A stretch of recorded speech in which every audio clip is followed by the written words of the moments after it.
saya mau menyampaikan tuduhan-tuduhan orang yang mengatakan pesantren itu radikal, pesantren itu perang, pesantren itu teroris.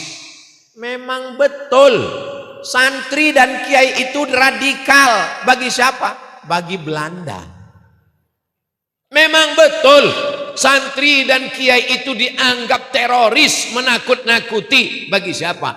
Bagi Jepang. Perang itu untuk membela negara kita. Indonesia ini tidak akan merdeka kalau tidak ada jihad.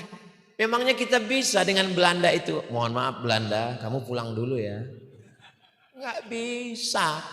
Mesti ada resolusi jihad. Keluarlah resolusi jihad.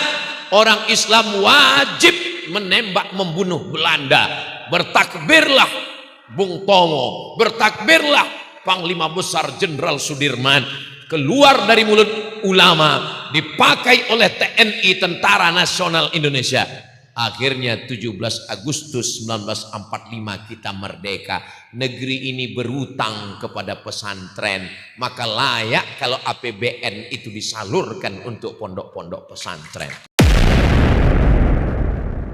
Assalamualaikum warahmatullahi wabarakatuh.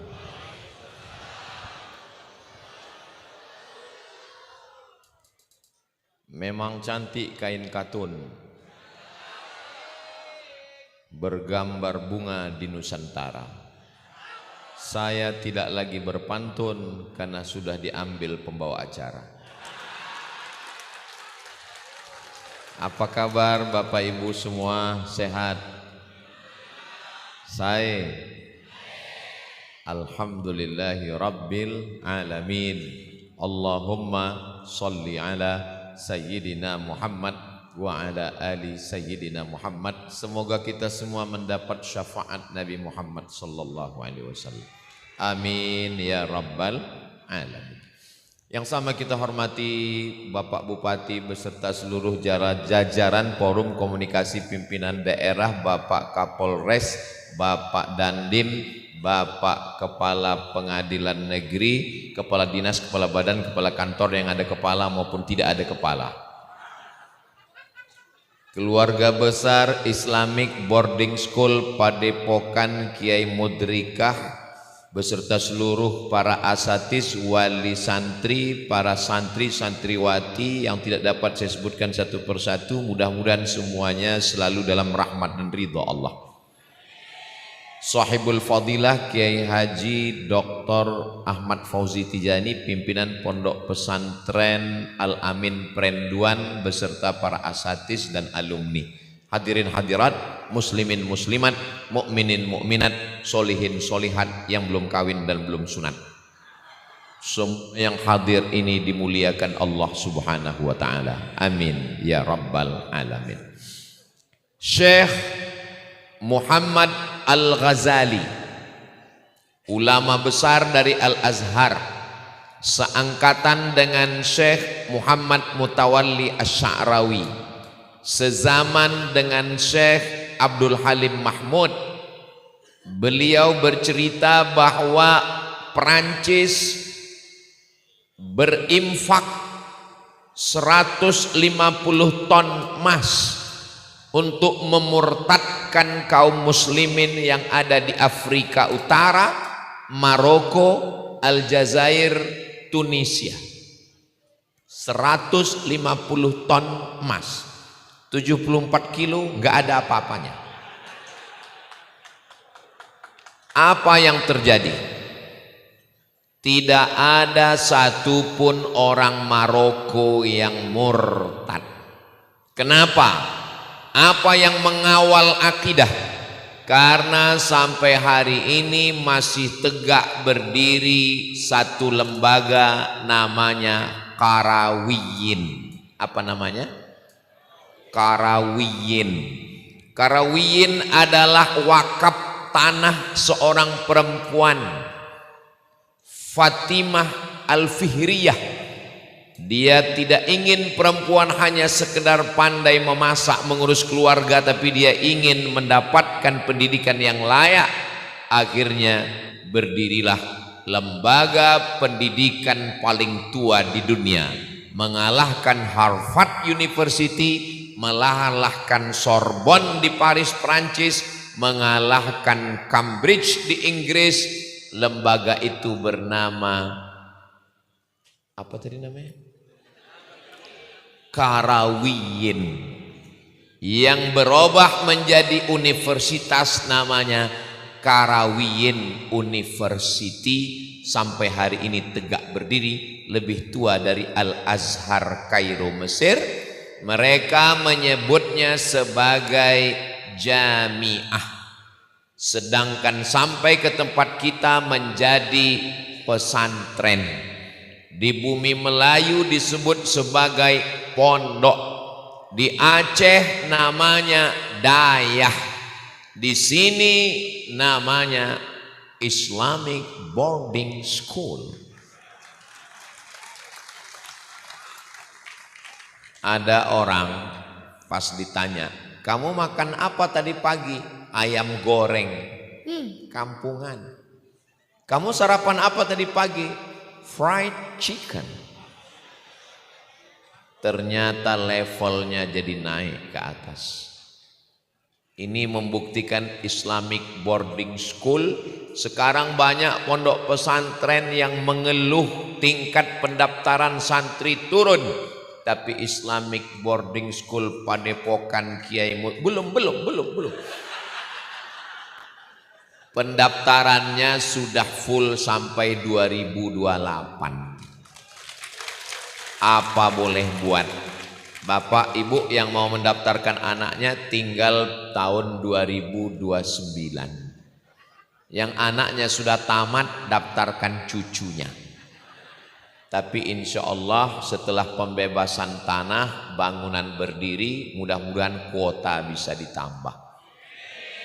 Anda ingin anaknya selamat dunia akhirat, daftarkan segera sebelum tanggal penutupan berikut ini untuk 2030. Saudaraku yang dimuliakan Allah Subhanahu wa taala. Kekuasaan bisa tumbang, kerajaan bisa hancur, presiden bisa berganti. Apa yang bisa mengawal Islam di suatu negeri? Contoh Maroko yang mengawalnya adalah pesantren. Kalau ada orang mengatakan gak ada pesantren di Maroko, memang gak ada pesantren, namanya bukan pesantren, namanya Jami' Qarawiyyin. Sampai hari ini masih tegak berdiri. Panjang umur sehat badan, nanti kita umroh jalan-jalan ke Maroko insya Allah. Ongkos tanggung masing-masing. Ustadz Somad dulu katanya kuliahnya di Maroko. Ya, dekat dari Maroke Pak Ustadz. Mesir, Libya, Tunisia, Aljazair, Maroko. Habis Maroko, habis, nggak ada lagi negara. Laut, namanya Samudra Atlantik. Nyebrang dari Samudra Atlantik ini naik ke atas, daratan pertama namanya Algeciras.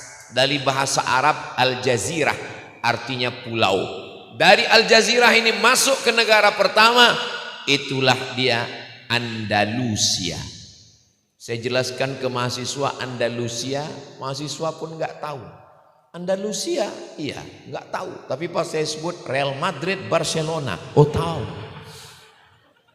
Spanyol. Di sampingnya ada satu negara besar yang pernah menjajah, tidak berhenti di Sumatera, tidak berhenti di Jawa, tidak berhenti di Kalimantan, tidak berhenti di Sulawesi. Mereka langsung ke Ternate, Tidore sebelum Papua, karena mereka mengambil cengkeh di Ternate. Negara itu bernama Portugis. Portugal Pak Ustadz, Portugis. Portugal Pak Ustadz, Portugis.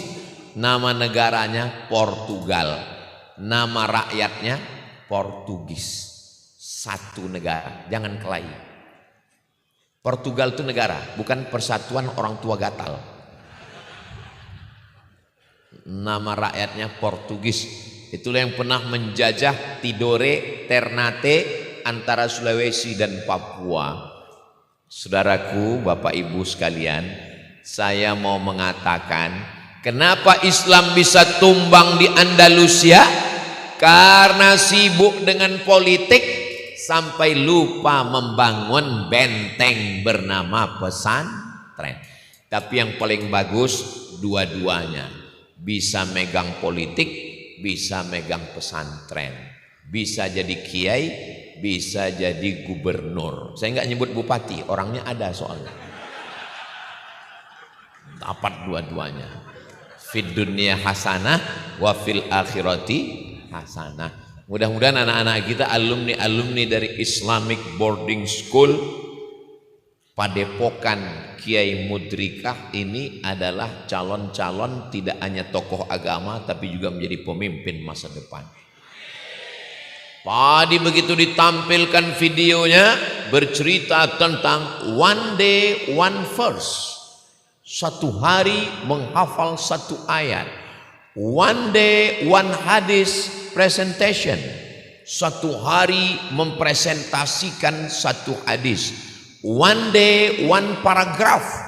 Satu hari menulis karya tulis satu. Karena ternyata kiainya menulis buku. Baru tadi kami ketemu, langsung saya dikasih buku tebal sekali. Menulislah untuk apa? Supaya orang di masa akan datang tahu bahwa kau pernah hidup di masa lalu. Kenapa? Jangan tepuk tangan dulu, masih panjang, sebentar. Dinosaurus itu musnah. Kenapa? Karena kabarnya nggak nulis. Jadi siapa yang tidak menulis dia akan musnah. Menulislah supaya kekal abadi. Alhamdulillah Ustaz Somad, saya tiap hari nulis. Nulis apa? Update status. Bagus. Mudah-mudahan FB dan Instagramnya tidak kena take down. Jangan singgung Israel. Kalau mau nulis Israel buat 15R43L atau Sriwil. Saudara yang dimuliakan Allah Subhanahu wa taala. Oke, kita urutkan dari atas dulu. Andalusia, Islam musnah. Berapa lama Islam pernah berkuasa di Andalusia? 700 tahun. 700 tahun. 700 tahun itu berapa kali pilkada itu? Bayangkan, Islam berkuasa hebat. Tafsir kitab Al-Quran tentang hukum namanya Tafsir Al-Qurtubi. Tafsir Al-Qurtubi Al-Jami' li Ahkamil Quran. Ditulis oleh siapa? Al-Imam Al-Qurtubi. Qurtubi berasal dari Cordova. Cordova adalah Spanyol. Siapa lagi? Ulama besar Imam Muhyiddin Ibnu Arabi. Berasal dari mana? Dari Spanyol. Pindah ke Masyrik karena tekanan yang luar biasa. Artinya bahwa politik bisa berganti. Benteng kita adalah pondok pesantren. Andalus selesai. Islam berpindah ke Maghribi. Ada benteng namanya Qarawiyyin. Dari Maghribi kita mundur ke belakang. Ustadz, kalau ngaji itu ke depan, kenapa mundur? Supaya nanti ujungnya ke Nusantara. Ada satu negeri namanya Tunisia. Apa namanya? Tunisia. Nama presidennya Habib Bourguiba. Inilah yang namanya Habib tapi bukan Habib. Habib Bourguiba. Habib Bourguiba live siang di TV. Kata Habib Bourguiba, hidupkan kamera. Mohon maaf, ini kameranya hidup. Alhamdulillah. Soalnya saya pernah ceramah, pas selesai saya tanya, kameramen bisa saya minta rekamannya? Mohon maaf Pak Ustadz, kameranya mati. Habib Bourguiba mengatakan kepada kameramen TV, hidupkan TV, saya mau live. Siang-siang Habib Bourguiba menyiapkan air minum dan dia mengajak semua rakyat Tunisia. Wahai seluruh rakyat Tunisia, mari kita minum bersama-sama karena puasa hanya menurunkan etos kerja di siang bulan Ramadan. Begitulah sekuler, liberal, dan ateisnya Habib Bourguiba. Akhirnya Habib Bourguiba revolusi, ditumbangkan oleh presiden Tunisia namanya Ali Zainal Abidin. Selesai tamat riwayatnya, Shadaqallahul azim, innalillahi wa inna ilaihi rajiun. Habib Bourguiba selesai, tapi Islam masih tetap tegak berdiri. Apa yang menjadi benteng Islam di Tunisia? Yang menjadi bentengnya adalah Jami' Zaitunah. Nama pesantrennya adalah Zaitunah. Di antara alumni Zaitunah yang hebat, Syekh Hadar Hussein. Di antara alumni Zaitunah yang hebat, yang menulis tafsir At-Tanwir wa Tahrir adalah ulama-ulama hebat luar biasa. Tunisia produsen minyak zaitun, Tunisia produsen sabun. Rakyatnya puasa sehingga produksi menurun, presidennya marah. Ini puasa hanya membuat orang turun etos kerja. Jangan puasa, mari makan. Ini bisa terjadi di negara kita nanti lama-lama, karena kalau sudah bulan puasa kita buka pintu masjid, makin tebal karpetnya, makin dingin AC-nya, makin banyak bergelimpangan korban Ukraina. Pas dibangunkan, bangun, masuk kerja, langsung dia jawab, naumus shaim huwal ibadah. Tidurnya orang puasa adalah ibadah. Yang salah ini Islamnya atau orangnya? Orangnya yang salah. Islam tidak pernah salah. Puasa tidak pernah mengurangi etos kerja. Perang Badar terjadi pada hari Jumat, Yaumal Furqani Yaumal Taqal Jam'an. Bertemunya dua pasukan besar pada bulan Ramadan tahun kedua Hijrah. Gak pernah Nabi Muhammad SAW ngomong kepada sahabat-sahabat, kita bulan Ramadan jangan perang dulu, kita selesai halal bihalal. Enggak ada. Puasa itu tidak menurunkan etos kerja. Dan kita sebagai orang Indonesia bangga. Kenapa? Karena ternyata Indonesia merdeka pada bulan Agustus. 17 Agustus tahun 45. Itulah hari kemerdekaan kita. Tapi kalau dilihat bulan Muharram, Safar, Rabiul Awal, Rabiul Akhir, Indonesia merdeka pada bulan Ramadan. Yang jahit bendera merah putih orang yang sedang puasa, yang mengerek bendera proklamasi sedang puasa, Bung Hatta dan Presiden Insinyur Soekarno sedang berpuasa. Ustadz kok tahu? Ya mereka kan tidak haid dan nifas, pasti mereka sedang puasa. Dan Belanda itu pontang-panting pulang ke Amsterdam karena teriakan orang yang berpuasa, takbir, Allahu Akbar. Orang lapar lah yang teriaknya menakutkan. Kalau orang kenyang, orang nggak takut, paling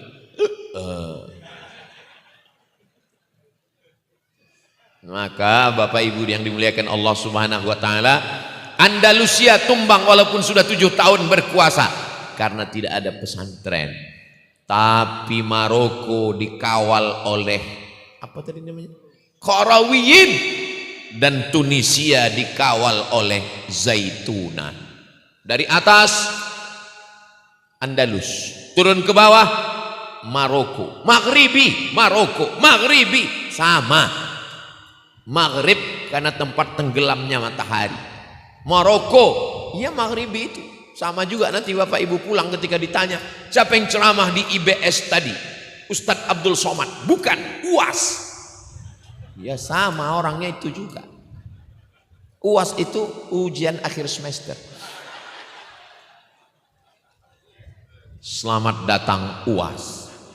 Saya pernah lewat di kampus, tertulis selamat datang UAS. Loh, saya kan nggak ada jadwal ceramah di sini.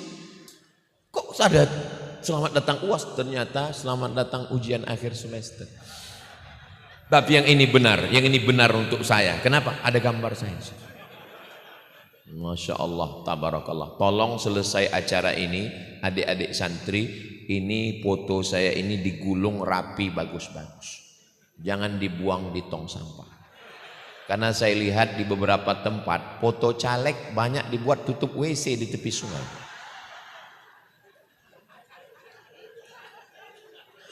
Jangan dibayangkan foto saya jadi penutup WC, apalagi bagian dalam. Saudara yang dimuliakan Allah Subhanahu wa taala, dari mulai Andalusia pindah ke Maghribi Maroko, masuk ke Aljazair, masuk ke Tunisia, dari Tunisia ke Libya. Di Libya ada seorang laki-laki bernama Umar Mokhtar. Siapa namanya? Umar Mokhtar melawan penjajah dari Italia namanya Mussolini. Mussolini membawa senjata dari besi bedil, membawa mobil dari besi namanya tank, melawan seorang laki-laki bernama Umar Mokhtar. Umar Mokhtar ditangkap mau digantung. Mussolini penasaran, ini Umar Mokhtar ini kok berani ngelawan kita? Sebelum digantung tanya dulu, Umar Mokhtar, ya, kenapa kamu berani melawan kami Italia Mussolini? Apa kira-kira jawaban Umar Mokhtar? Jangan kemana-mana, kita lanjutkan setelah yang satu ini. Kalau di TV gitu ada iklan yang mau lewat. Ketika Umar Mokhtar ditanya, kenapa kamu berani melawan? Umar Mokhtar menjawab, Allah menyuruh kami berjuang, menang dan kalah bukan urusan kami, itu urusan Allah Subhanahu wa taala. Bergetar ketakutan itu Mussolini, dia gantung Umar Mokhtar. Umar Mokhtar adalah alumni dari pesantren Sanusiyah yang juga sekaligus sebagai thariqah Sanusiyah. Orang thariqah tidak pernah takut mati karena mereka sudah dibaiat mutu qabla an tamutu, mati sebelum mati. Makanya kalau ada orang yang ngancam, hati-hati kamu, nanti saya bunuh kamu. Cita-cita kami adalah mati syahid, guys. Orang yang cita-citanya mati syahid jangan ditakuti dengan kematian, karena cita-cita mereka adalah mati. Tapi santri-santri jangan tulis nanti ditanya sama guru, tulis cita-cita mati. Cita-citanya mesti menjadi tokoh Indonesia yang jujur dan amanah, supaya Indonesia ini ke depan lebih baik lagi insya Allah. Saudara yang dimuliakan Allah Subhanahu wa taala, dari Libya kita lanjut lagi perjalanan. Ini acaranya malam ini jalan-jalan atau apa ini Pak Ustaz? Kita pindah ke negeri yang besar. Dari mana asalnya Imam As-Suyuti? Mesir. Dari mana asalnya Imam Zakaria Al-Ansori? Mesir. Dari mana datangnya Imam Dardiri? Mesir. Dari mana datangnya Imam Al-Hafiz Ibnu Hajar Al-Asqalani? Mesir. Dari mana Imam Ibnu Hajar Al-Haytami? Mesir. Dari mana Imam Ar-Ramli Syihabuddin? Mesir. Dari mana Imam Al-Bajuri? Mesir. Mesir dijajah oleh Inggris, Mesir dijajah oleh sekutu, Mesir dijajah oleh Prancis, tapi imannya tidak pernah lepas. Kenapa? Karena ada pesantren yang mengawal. Nama pesantren itu adalah Al-Azhar. Ada satu alumni dari Al-Azhar, angkatan 96 dia sampai ke Al-Azhar. Namanya Kiai Haji Dr. Ahmad Fauzi Tijani. Yang malam, jangan tepuk tangan dulu, tunggu. Yang malam ini beliau ulang tahun yang ke-50. 96. Baru setelah 2 tahun setelah itu baru saya nyusul. Saya nyusul 98. Habis itu beliau ke Sudan sampai doktor, habis saya nyusul juga ke Sudan. Saya sampai di Sudan, beliau udah pulang. Sampai saya di Sudan, airport sepi, nggak ada orang. Ternyata sedang perang. Pesawat tidak ada yang mau masuk ke Sudan. Saudian Airlines nggak masuk. Uni Emirat nggak masuk. Satu-satunya pesawat yang berani masuk ke Sudan adalah dari Addis Ababa, yaitu pesawat Ethiopia Airlines. Kenapa pesawat Ethiopia ini berani masuk dan tidak ditembak? Karena kabarnya pesawat Ethiopia ini enggak ditembak pun bisa jatuh sendiri. Saudaraku yang dimuliakan Allah Subhanahu wa taala. Jadi Al-Azhar, tapi Pak Ustadz di Mesir itu ada orang Kristen ortodok Pak Ustadz. Ya, memang ada, dan mereka sudah ada sebelum Islam ada. Itu membuktikan Islam itu wa ma arsalnaka illa rahmatan lil alamin. Saya nyewa rumah saya di bawah, tuan rumahnya di atas. Nama tuan rumahnya Baba Yosef. Kalau Yusuf Islam, kalau Yosef Kristen ortodok. Saya tiap bulan bayar sewa rumah. Baba, ya, saya mau keluar dari rumah ini. Kenapa? Karena kami kena krisis moneter. Harga rumah mesti naik, tapi kami nggak sanggup bayar. Apa kata Baba Yosef? Kamu nggak sanggup bayar, nggak jadi saya naikkan. Sampai saya pulang 2002, harga rumah nggak naik. Setelah saya pulang saya nggak nanya lagi, mau naik naiklah. Hubungan tetap baik. Itu menunjukkan bahwa pondok pesantren Al-Azhar tidak ingin menghilangkan orang. Wala ana abidum ma abadtum wala antum abiduna ma a'bud lakum dinukum waliyadin. Bagaimana Sphinx bisa gagah berdiri di depan piramid? Sphinx badannya singa, wajahnya manusia, yang hidungnya sudah hilang. Nama bangunannya Sphinx. Di belakangnya ada piramid. Piramid itu kalau mau masuk ke dalam mesti nunduk. Kenapa? Karena pintunya di setel pendek. Bapak Ibu, kalau mau setiap tamu masuk rumah kita nunduk, buat pintunya pendek. Jadi setiap orang mesti nunduk ke dalam. Itulah hebatnya Fir'aun. Fir'aun itu mau semua orang yang masuk ke kuburnya nunduk. Ustadz waktu itu masuk, saya nggak mau. Kenapa? Memang ditutup pintunya. Ini Sungai Nil. Di tepi Sungai Nil itu ada satu tempat namanya Tahrir Square, dan di situ ada museum. Saya masuk ke dalam. Habis masuk ke dalam, saya naik ke lantai 2 di atas. Ustadz mau nyari apa? Saya mau ketemu dengan Fir'aun. Begitu saya berdiri di depan pintu kamar Fir'aun, jantung saya bergetar. Kenapa? Tiketnya mahal. Bayar tiket lagi. Padahal di bawah sudah bayar. Suruh bayar lagi. Mau keluar sudah kadung bayar, mau nggak masuk nggak enak, bayar masuk ke dalam. Hanya ngelihat Fir'aun sedang tertidur di dalam peti kaca. Nggak pakai baju, cuman pakai anduk aja. Makanya kalau Bapak Ibu ngelihat ada tetangga suka keluar pakai anduk, bukan Fir'aun. Jangan nanti bilang, Fir'aun, jangan. Nanti dia marah sama saya. Cuman pakai anduk. Pas saya keluarkan kamera, saya mau foto, langsung dilarang sama penjaga. No picture. Don't take picture. Jangan ambil foto. Makanya saya tidak pernah ngelarang orang ngambil foto. Karena saya takut nanti, ini sama kayak Fir'aun. Saya berdiri di tepi kaca seperti akuarium, melihat rambut Fir'aun seperti rambut jagung merah.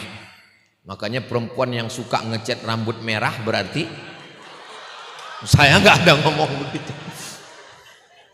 Lalu kemudian saya lihat kulitnya sudah mengering, kukunya, jarinya panjang-panjang, bertahan. Apa kata Allah? Al-yauma, hari ini, nunajjika, kami selamatkan engkau bibadanika, dengan badanmu. Badannya tidak dimakan oleh ikan-ikan. Al-yauma nunajjika, hari ini kami selamatkan engkau bibadanika, dengan badanmu. Untuk apa? Litakuna liman khalfaka ayah, supaya menjadi tanda-tanda untuk orang setelah engkau bahwa kekuasaan berakhir dan semua orang akan mati. Tapi Al-Azhar tidak pernah mati. Lebih 1000 tahun lamanya tetap tegak berdiri. Doakan supaya anak saya juga nanti bisa belajar ke Al-Azhar.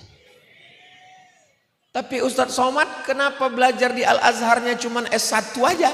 Kenapa nggak lanjut S2? Karena yang sudah dapat beasiswa S1 nggak dapat lagi S2.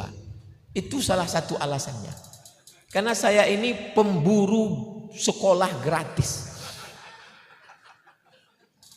Saya ketika belajar di Maroko, habis itu saya kerja musim haji ke Makkah, ditanya sama jamaah haji dari Medan. Sudah lama jadi TKI. Saya bilang TKI itu tidak hina, Pak. Mereka itu adalah pejuang devisa.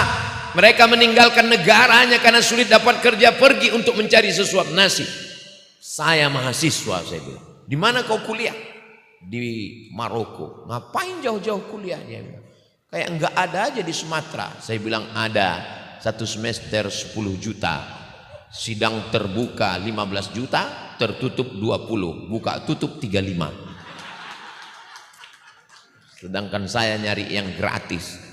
Saya S1 gratis, S2 gratis, S3 3 kali ngajukan ke Kementerian Agama program 5.000 doktor. 3 kali enggak dapat.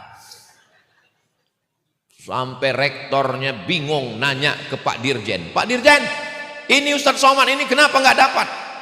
Ya nggak tahu. Sampai akhirnya suatu hari saya pergi ke airport Cengkareng, pipis di toilet, mau pulang ke Pekanbaru. Keluar dari toilet, datang bapak-bapak. Ustadz Somad ya? Nggak mungkin saya bilang mirip kan? Iya saya bilang. Langsung dia keluarkan kartu nama. Dia bilang, Ustadz wajib doktor. Karena Ustadz titelnya masih LCMA. Lagi cemas mencari anak gadis. Ustadz mesti doktor kata dia. Ini kartu nama saya. Dan ini uang $1.000 dia kasih. Nanti saya tanggung sampai doktor sampai selesai. Alhamdulillah. Sampai selesai saya nggak pernah menghubungi dia. Dan Allah berikan pertolongan, Masya Allah, Tabarakallah. Kalau Tuhan makan sate padang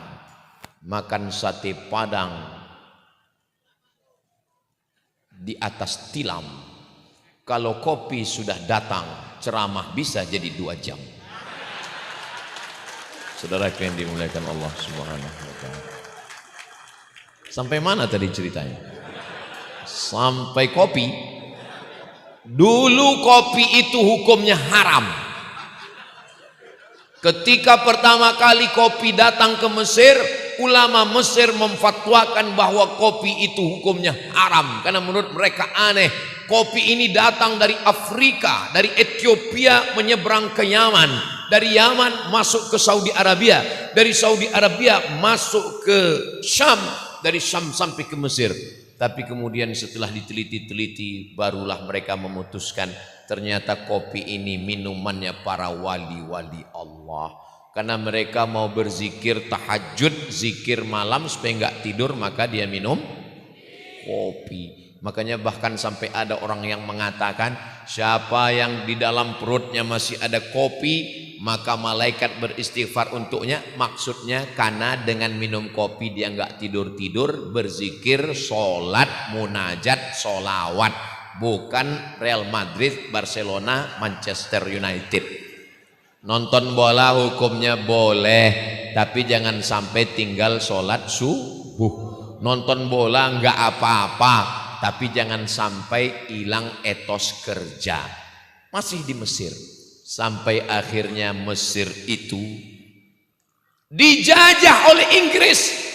Inggris mengatakan kami menjajah Mesir karena kami ingin melindungi saudara kami Kristen Ortodok Koptik yang minoritas. Kami takut saudara kami dipotong orang Islam yang radikal, orang Islam yang teroris, orang Islam yang penjahat.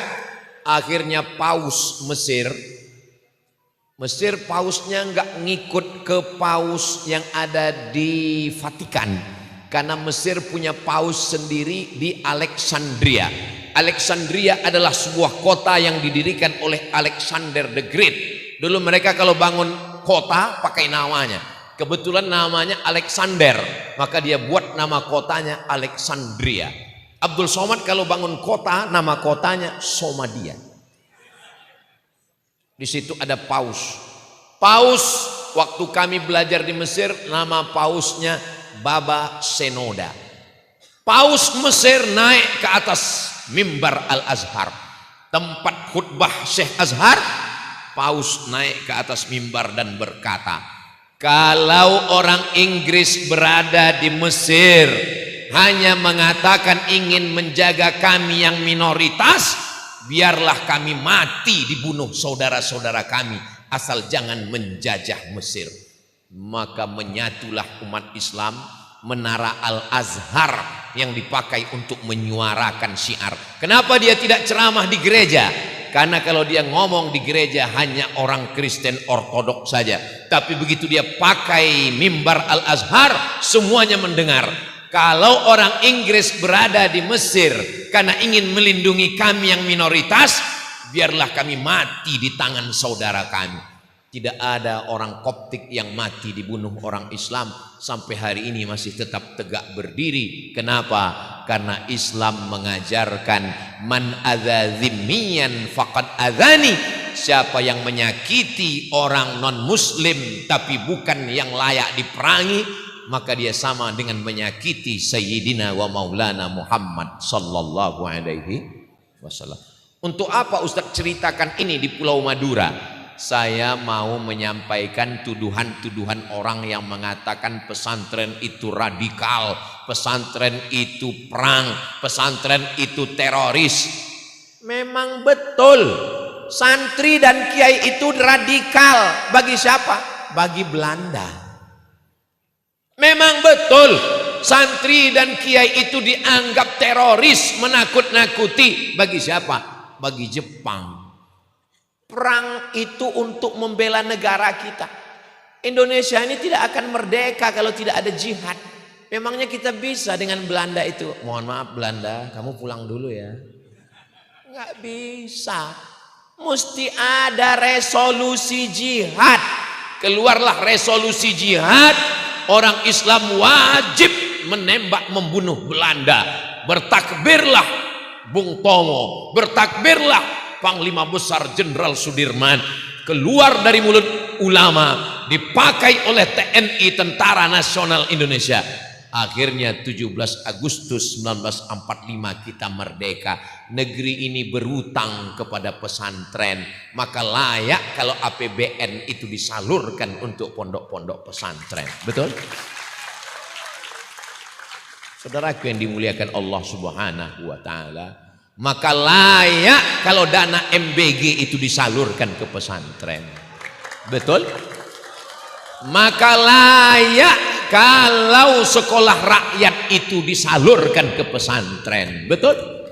Daripada mencari tanah baru buat bangunan baru, bagus pesantren. Tapi kami khawatir korupsi begitu begini begono. Turunkan pengawasan.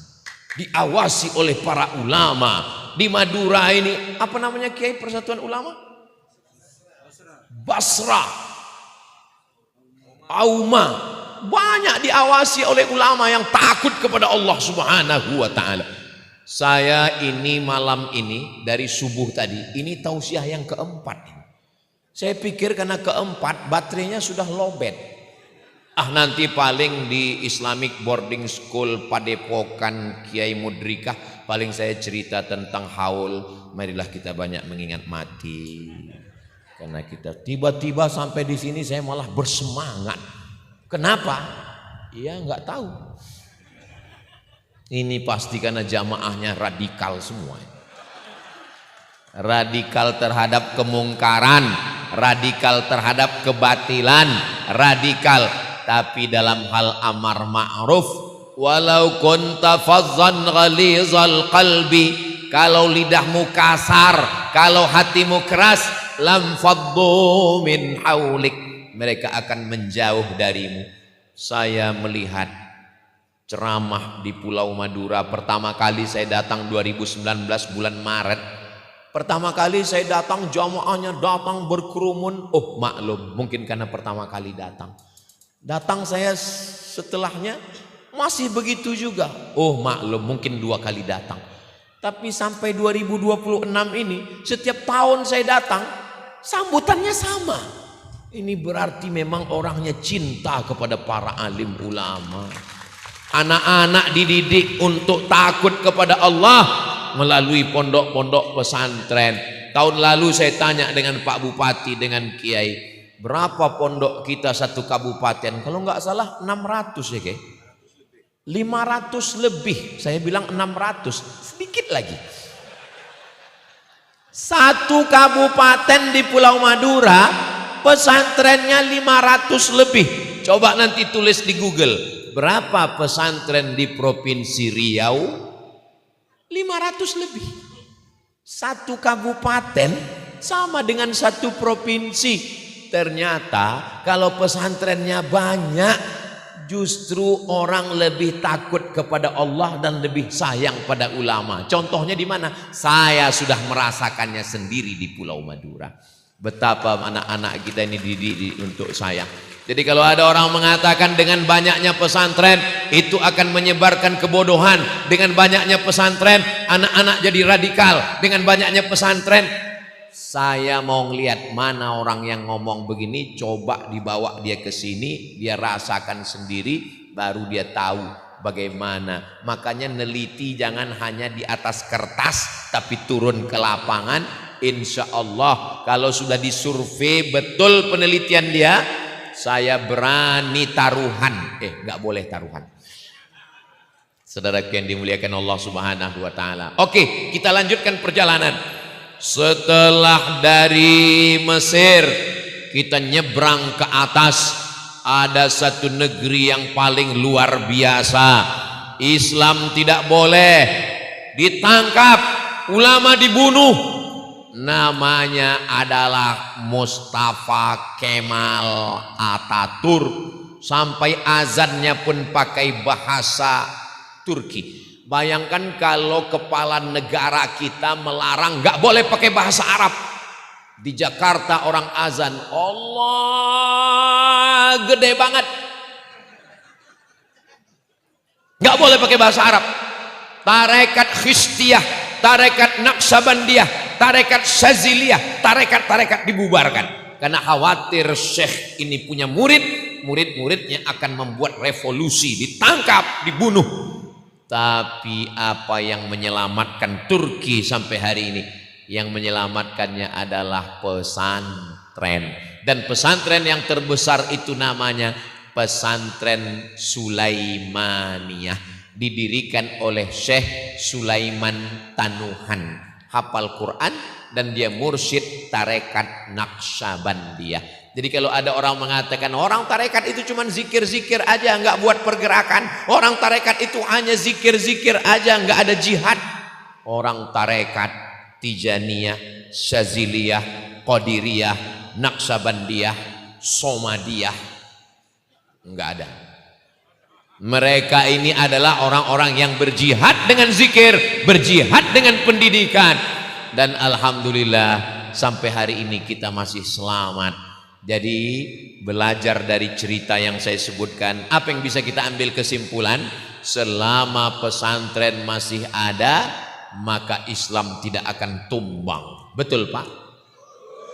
Betul Bu? Dari bunyi jawaban Ibu kayaknya masih kurang dalil. Saya tambah lagi. Dari Pekanbaru ke Kuala Lumpur, perjalanan saya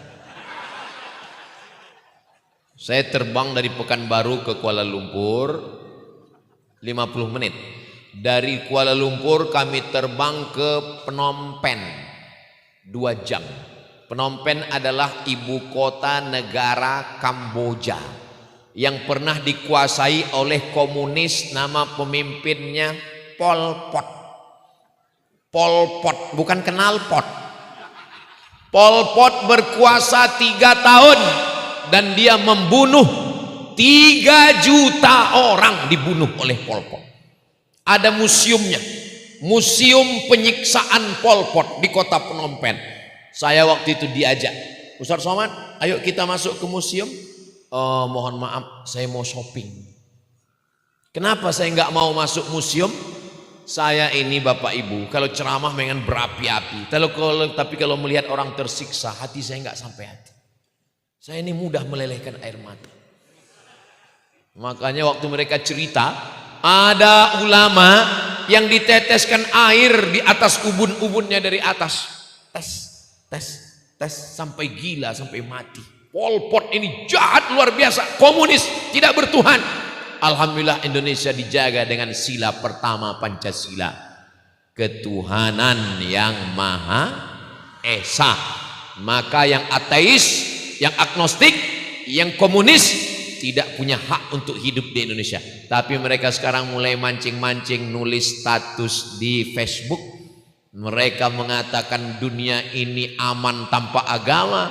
Mereka pakai fake account.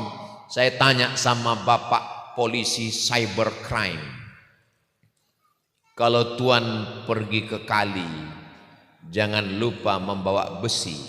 Kalau selalu mewakili, lama-lama bisa jadi Kapolres pimpinan polisi.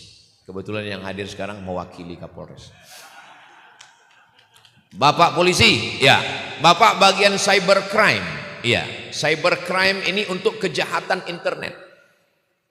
Banyak orang ngejek-ngejek saya di internet, Pak. Bisa nggak Bapak tangkap? Nggak bisa, Pak Ustadz. Kenapa? Karena mereka waktu daftar itu pakai nomor bodong, buat email bodong, dan bikin akun bodong. Ibu jangan sampai tertipu oleh playboy bodong. Bapak juga hati-hati, Pak.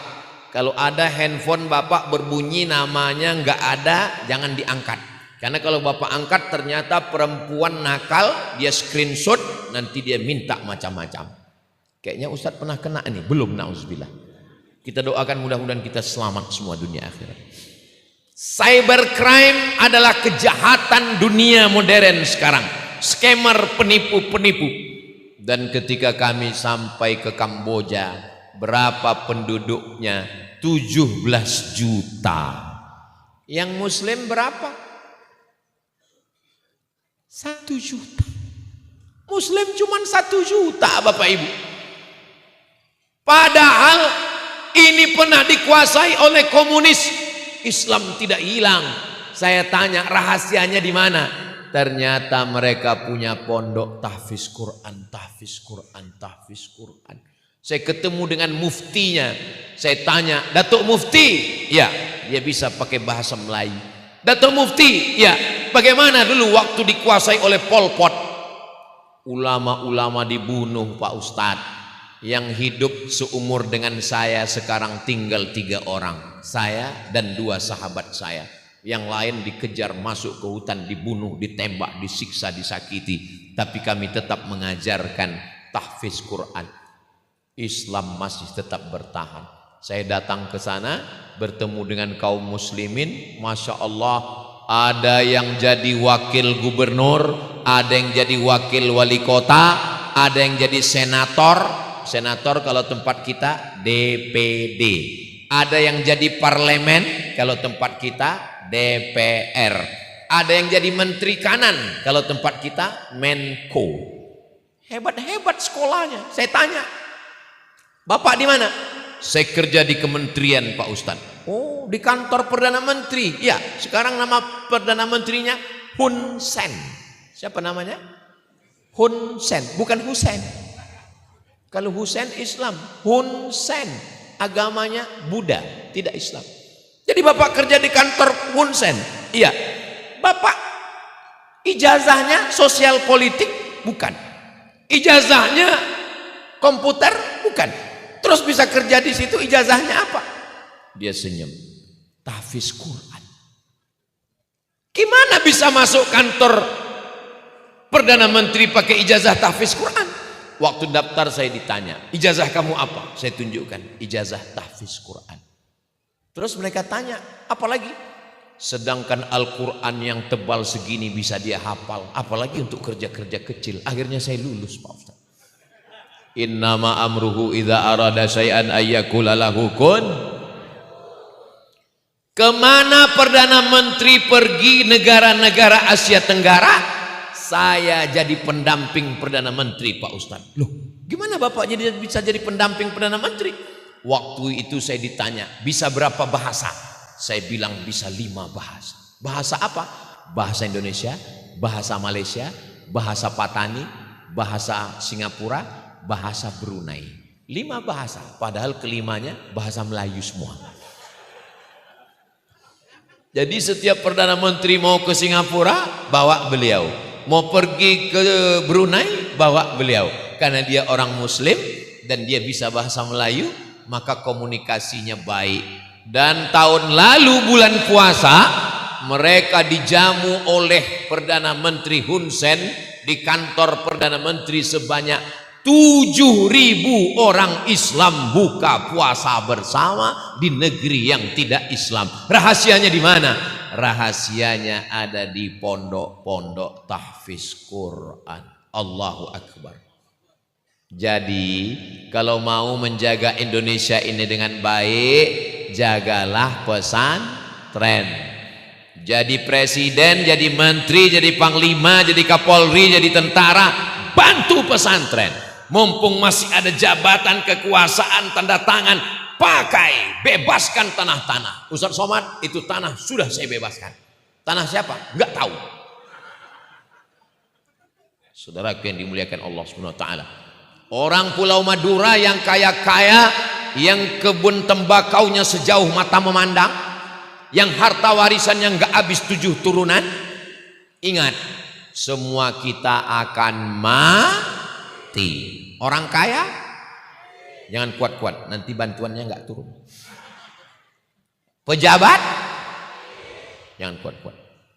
Polisi ada Bapak Kapolres. Tentara ada Bapak Dandim. Ustadz, astagfirullah. Memang betul mati, tapi jaga juga perasaan saya. Semua ini akan tinggal pada masanya, dan kita hanyalah setumpuk daging busuk yang akan dimakan cacing tanah. Betul?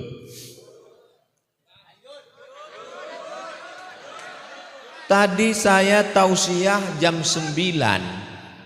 Terus terasa seperti ada semut naik ke kaki saya. Kok ada semut? Rupanya sudah jam 10 kurang 10. Masya Allah tabaraka. Ini kalau saya tausiah sampai jam 11, Bapak sanggup? Ibu masih kuat? Saya sudah mau mati. Saudara yang dimuliakan Allah Subhanahu wa taala, coba perhatikan kenapa isu-isu pesantren selalu muncul sebelum pendaftaran santri baru. Pernah Bapak memperhatikan itu? Pernah Ibu memperhatikan itu? 2025 apa isu yang naik? Pesantren Khoziniyah. 2026 apa isu yang muncul? Pesantren di Pati, pelecehan. Saya tidak membela kesalahan. Kalau ada kesalahan cepat hukum, tapi jangan digoreng. Ini terlalu banyak tukang gorengan di Indonesia, sehingga akhirnya berita ini merusak umat Islam. Pondok pesantren adalah benteng terakhir pertahanan umat Islam di Indonesia. Siap jaga pesantren? Sallu ala Nabi Muhammad. Saudara yang dimuliakan Allah Subhanahu wa taala. Tapi kalau kita bisa jaga pesantren ini, pagar pesantren ini pagarnya, berarti kita ini sekarang sedang di luar pagar. Dimuliakan Allah Subhanahu wa taala. Nanti pagarnya digeser ke sini insyaallah. Saya sangka yang di luar pagar, mohon maaf Pak, yang ini. Saya tadi sudah mau ngomong, tolong yang di luar pagar, rupanya saya pun di luar pagar. Tolong sadari kita ini sedang di dalam pagar atau di luar pagar. Saudaraku yang dimuliakan Allah Subhanahu wa taala. Saya ini kurang fokus ini. Memang cantik pohon kaktus. Pohon kaktus di tepi pagar. Saya ini tausiah ini kurang fokus karena dari tadi dilihat Pak Ganjar.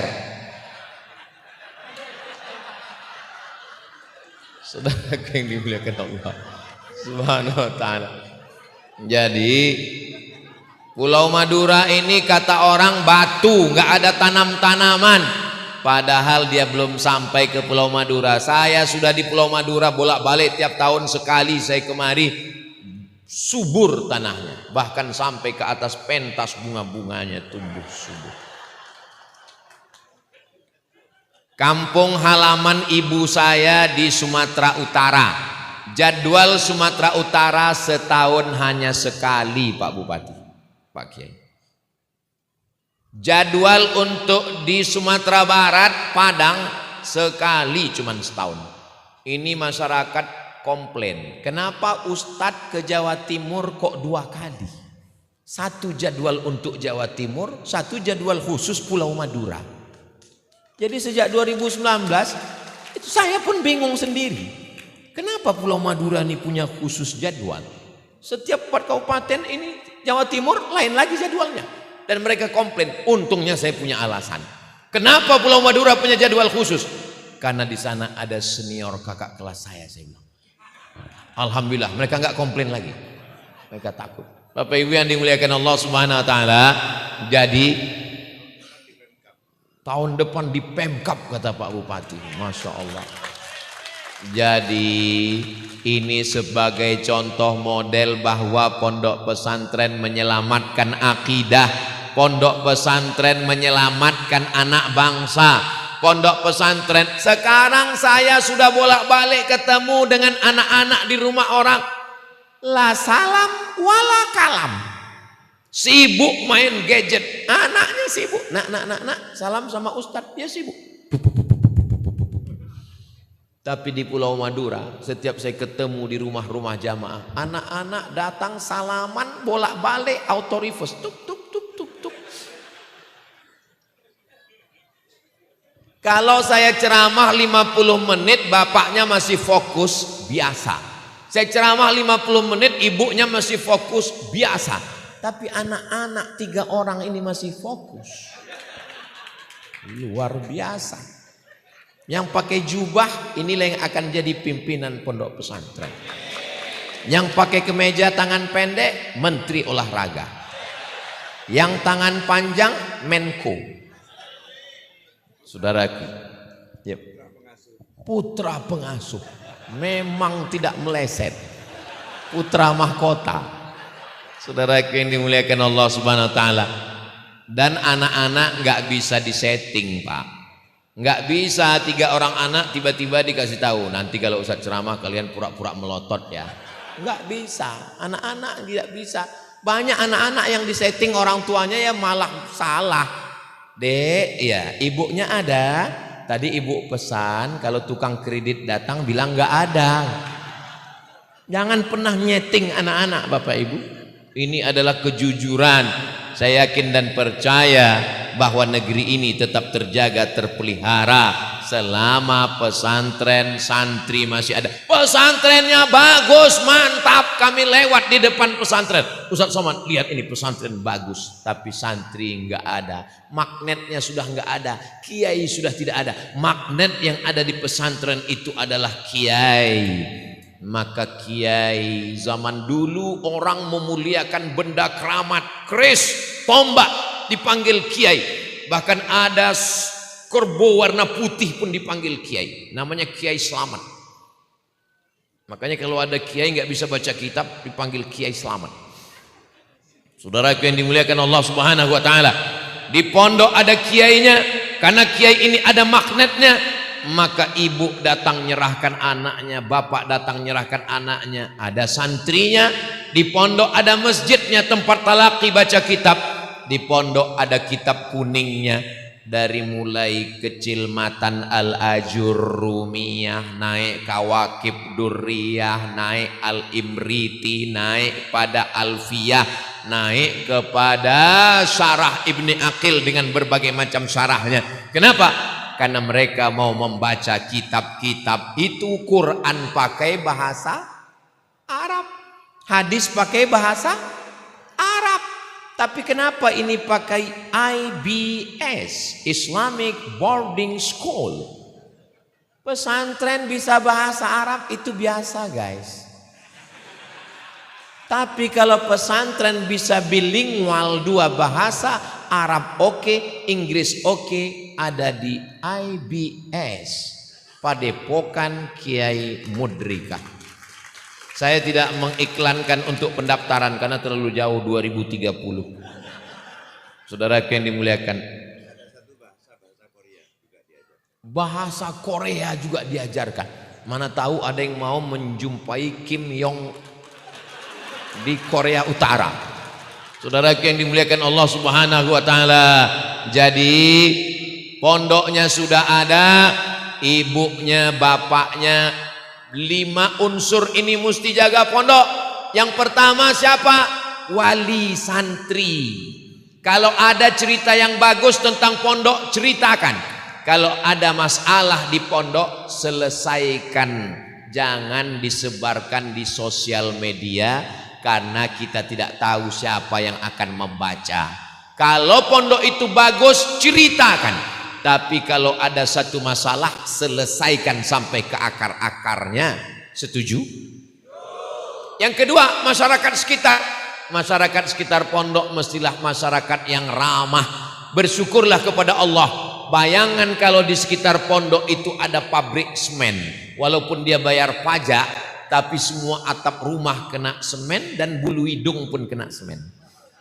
Tapi kalau di kampung ada pondok, wa idza quri'al Qur'an, kalau ada orang baca Quran, fastami'u lahu, dengar baik-baik, wa ansitu, diam, la'allakum turhamun.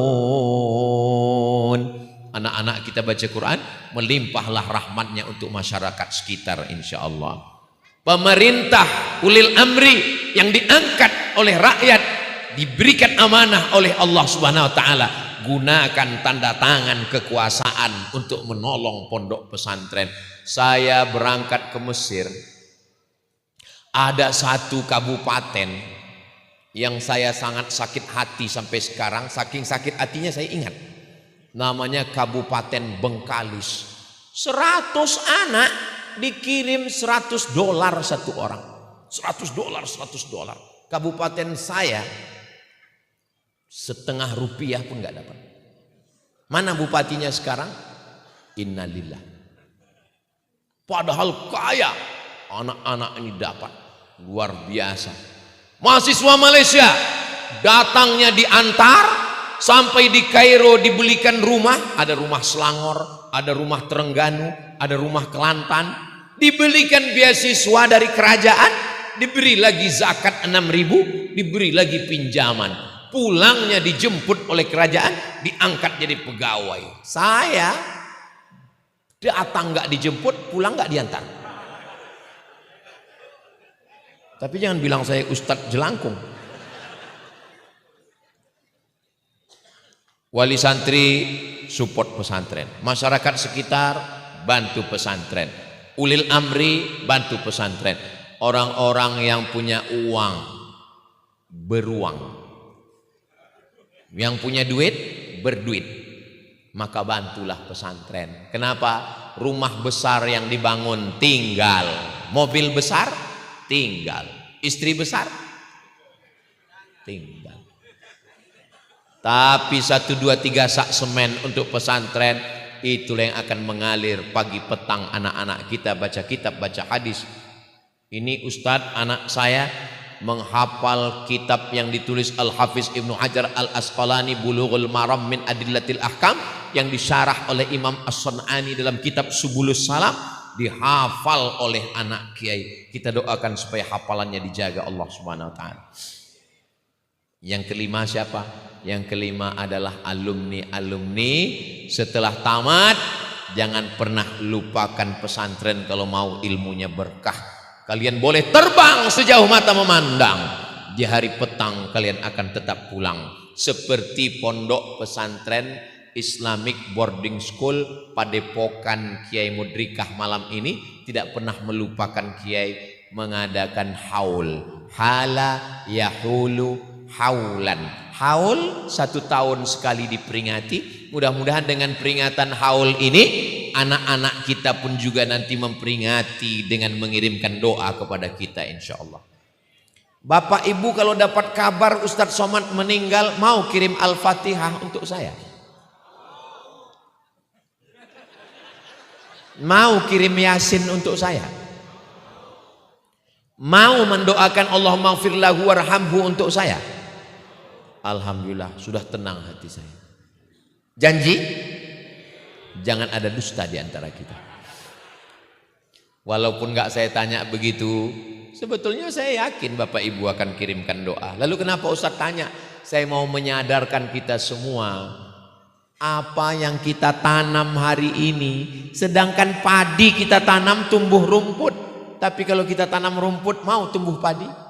Nggak akan mungkin. Mudah-mudahan yang kita tanam baik-baik sampai 2026 ini akan baik juga sampai 2027, sampai pada akhirnya kita semua husnul khatimah insyaallah. Amin ya rabbal alamin.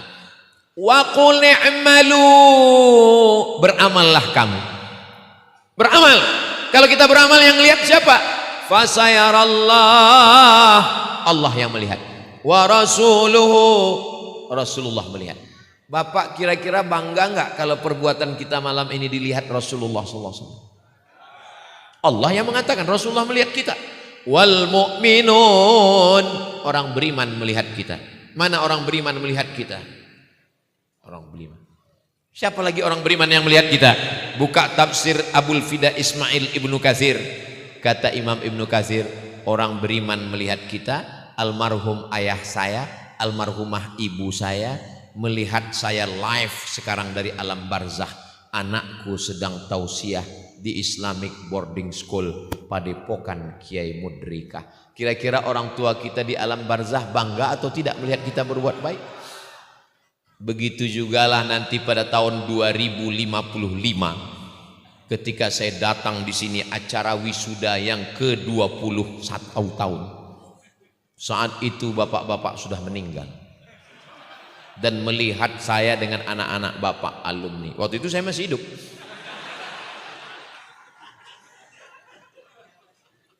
Inilah betapa masyarakat ini hatinya bersih. Kenapa? Waktu saya bilang meninggal, mereka senyum. Itu menunjukkan hatinya bersih. Kita mati ini nggak bawa amal, Pak. Kita mati ini bawa apa? Yauma la yanfa'u malu wala banun. Hari itu tak ada gunanya harta, tak ada gunanya anak, illa man atallaha biqalbin salim. Kita datang menghadap Allah membawa hati yang salim, bersih. Mudah-mudahan hati kita salim. Pas saya bilang mudah-mudahan hati kita salim, semua bilang amin. Ada satu ibu-ibu enggak amin, diam aja. Ternyata nama suaminya Pak Salim. So sweet. Itulah yang dapat saya sampaikan pada malam ini. Mudah-mudahan bisa diambil pelajaran kesimpulan. Saya sadar kata-kata saya banyak menyinggung perasaan tidak berkenan di hati. Maukah Bapak Ibu memaafkan saya? Terima kasih atas segala perhatian. Mohon maaf atas segala kesilapan dan kekhilapan. Kalau Tuhan pergi ke Mekah, jangan lupa bawa rendang. Sudah lama saya tausiah, baru ini sambil tausiah ada yang bawa layang-layang.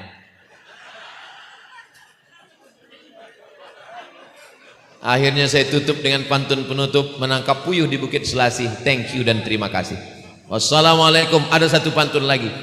Minum selasih di atas angkong, terima kasih, matur sekelangkong. Assalamualaikum warahmatullahi wabarakatuh.